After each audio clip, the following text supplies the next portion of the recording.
So the first one we're going to start off by doing is a really simple, probably a really common use case. So this is just a very simple trigger and an action. When a student books an appointment in Calendly, which is a scheduling tool, then go and add a note in HubSpot, which is a customer relationship management system, a very common one. And I think when we're building automations, we don't just build them for the sake of it, for the fun of it. I think it's really great to take into account the benefits, like what problem you're trying to solve with the automation. So I would say that an automation like this is really useful for an RTO because it eliminates data entry. It improves compliance because you've got a record of student engagement, and it improves team communication. So if you've got a larger team, people know what's happening and when people have booked calls. And so it's a real win-win situation. Funnily enough, Calendly actually have a native HubSpot integration. So that means they've created one already, so you don't need to go through something like Zapier. So it's a little bit redundant that I'm showing you this example. I didn't realize when I planned to do it that they already had a native integration. So if this is something you want to do, you can pull their integration straight out of the box and use it that way. However, this is really great as an example because it shows you in a simple way how you would put any other type of integration together. Here we are in Zapier, and we're going to create a Zap. Now, it's best practice to give it a good name that you can easily find. Once you start creating a few of these, they can be quite difficult to differentiate between the other Zaps you've got there. We're defining a trigger here, and that's the thing that kicks off the whole process. In this case, we are looking for the app Calendly. You could choose any app. And we need to choose an event. That's what is going to actually start the Zap, start the automation. And this one is when the invitee is created. So when someone books an event in Calendly. So we continue through the steps.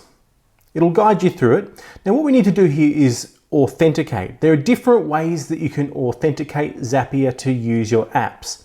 This example is a little bit left of field from the usual ones. So typically you'll have a process called OAuth2. In this case, we're using what's called an API key. It's just like a big complicated password that computers can use to log into the account for you. Typically, it's best practice not to show your API key like that one there, but that was just the dummy one I've made, so that doesn't exist. We choose our account to log in with. So basically when you create an automation, it's allowing the system like Zapier to act on your behalf. Now we're going to run a test. So to test our trigger, we need to pretend we're a student and make a booking in Calendly. So let's do that and see what happens. So here we are in Calendly.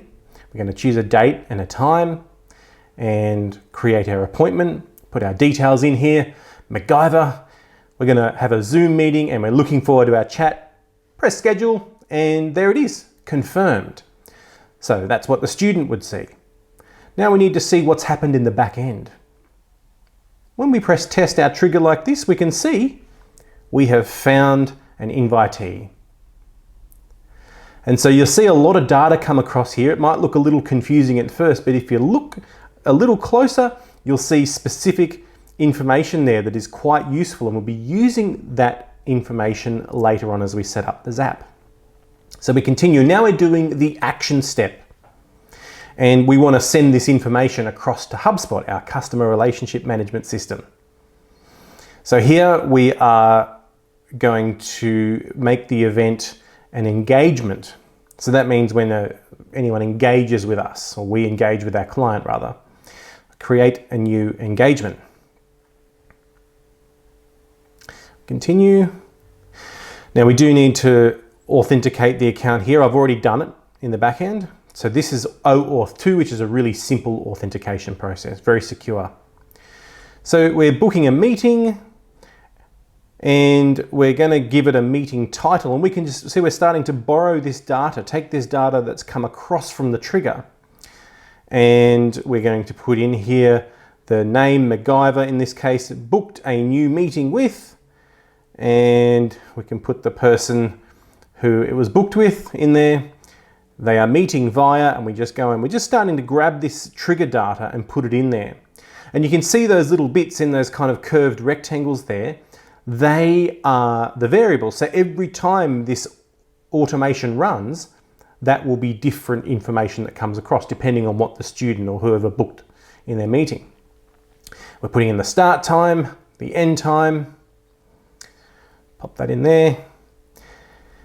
And we are going to put in the email address of the person who booked it so that it can associate it with the right person in our CRM.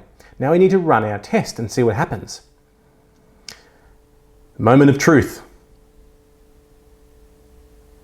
That's what we like to see, that nice, satisfying green tick. So let's see what actually happened in HubSpot now that this automation has run.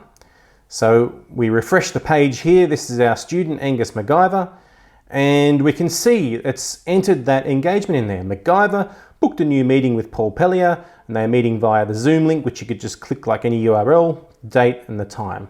And so now everyone's kept in the loop. So there you have it, a simple connection between Calendly and HubSpot.